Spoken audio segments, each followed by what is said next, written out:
यानंतर आजच्या दिवसातल्या दोन महत्त्वाच्या बातम्या। राज्यातील दुष्काळावरून आता सेना आक्रमक झाली असून उद्धव ठाकरेंनी मॅरेथॉन बैठकीचा सपाटा लावलाय।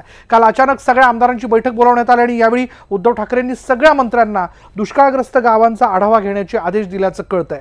तर आज उद्धव ठाकरेंनी महत्त्वाच्या पदाधिकाऱ्यांची सेना भवनावर बैठक बोलावली आहे। तर दुसरीकडे काँग्रेसची जनसंघर्ष यात्रा जी आहे त्या यात्रेच्या चौथ्या टप्प्याला यवतमाळमधून सुरुवात होणार आहे। शेतकरी आणि सामान्य नागरिकांच्या प्रश्नाकडे भाजपा सरकारचं लक्ष वेधण्यासाठी काँग्रेसने या जनसंघर्ष यात्रेचं आयोजन केलंय।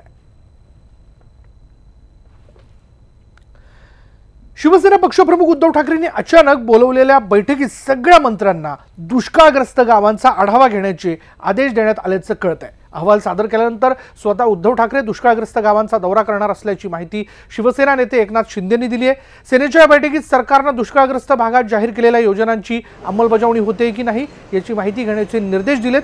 सोबतच मंत्रिमंडळाच्या बैठकीत आक्रमकपणे जाब विचारण्याचे आदेशही पदाधिकाऱ्यांना आमदारांना देण्यात आलेत।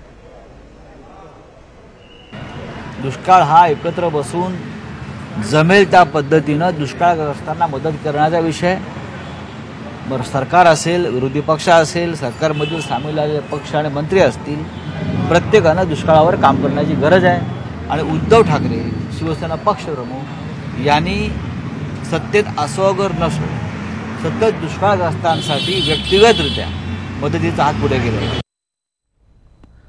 आता बातमी आहे काँग्रेसच्या जनसंघर्ष यात्रेची। काँग्रेसच्या जनसंघर्ष यात्रेच्या चौथ्या टप्प्याला आज विदर्भातून सुरुवात होते। यवतमाळमधल्या पोस्टल मैदानावरून ही जनसंघर्ष यात्रा सुरू होणार आहे आणि यावेळी प्रदेश अध्यक्ष अशोक चव्हाण, राज्य काँग्रेस प्रभारी मल्लिकार्जुन खरगे तसंच काँग्रेसचे ज्येष्ठ नेते उपस्थित आहेत। कळंब इथल्या चिंतामणीचं दर्शन घेऊन ही या यात्रेला सुरुवात झाली आहे। दरम्यान काँग्रेस प्रदेशाध्यक्ष अशोक चव्हाण यांच्याशी बातचीत केली आमचे प्रतिनिधी भास्कर मेहरे यांनी। काँग्रेसने जनसंघर्ष यात्रेच्या चौथ्या टप्प्याला यवतमाळच्या कळंबमधून सुरुवात केलेली आहे आणि आता याच यात्रेच्या अनुषंगानं प्रदेशाध्यक्ष अशोक चव्हाण साहेब या ठिकाणी आलेले। आपण त्यांना विचारूया नेमके काय कशा पद्धतीने एकंदरीत रणनीती आहे। सर, मला सांगा की चौथा टप्पा हा शेतकऱ्यांचे आणि सामान्य माणसाचे प्रश्न काय आहे नेमके आणि कशा पद्धतीने आम्ही जनसंघर्ष यात्रेच्या माध्यमातून संपूर्ण महाराष्ट्र आज पिंजून काढत आहोत। लोकांचे प्रश्न आणि त्या प्रश्नांना आवाज बुलंद करण्याचं काम काँग्रेसने अगोदरही केलं, वेळोवेळी केलं, आजही आम्ही करत आहोत। आज महाराष्ट्रात जवळपास आम्ही 18 जिल्हे हे पूर्णपणे फिरलेलो आहोत। आता पुढचा टप्पा विदर्भातला आहे।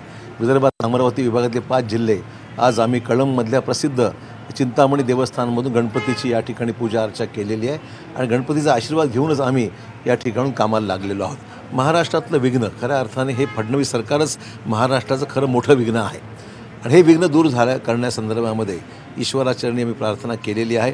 लोकांचे प्रश्न काही मार्गी लागत नाही। दुष्काळ हा 5वीला पुजलेला अशी प्रकारची वाईट अवस्था दुष्काळामध्ये आहे आणि शासन मात्र सवंग लोकप्रियतेसाठी अनेक घोषणा करत आहे, कुठली अंमलबजावणी नाही आहे आणि लोकांना आता अंमलबजावणी होणं अपेक्षित आहे। लोकांना या सरकारच्या आश्वासनावर विश्वास राहिलेला नाही आहे आणि त्यामुळे लोकांचा या ठिकाणी जनसंघर्षामध्ये सहभाग आणि सहभागातून हा सगळा जो काही जनप्रक्षोभ आहे हा निश्चितच या सरकारला खाली खेचल्याशिवाय राहणार नाही आणि म्हणून आम्ही या 5व्या टप्प्यामध्ये कामाला लागलेलो आहोत। या ठिकाणी आपण बघितलेलं आहे की जनसंघर्ष जी यात्रा आहे ही आता 5व्या टप्प्याला या ठिकाणी सुरुवात झालेली आहे आणि इथे लोकांचा जो प्रतिसाद आहे किंवा हा प्रतिसाद जो आहे किंवा सरकारच्या विरोधातली जी भूमिका आहे या ठिकाणी व्यक्त करण्यात आली आहे। व्हिडिओ जर्नलिस्ट प्रशांत मोहितेसह भास्कर मेहरे, न्यूज 18 लोकमत, कळंब।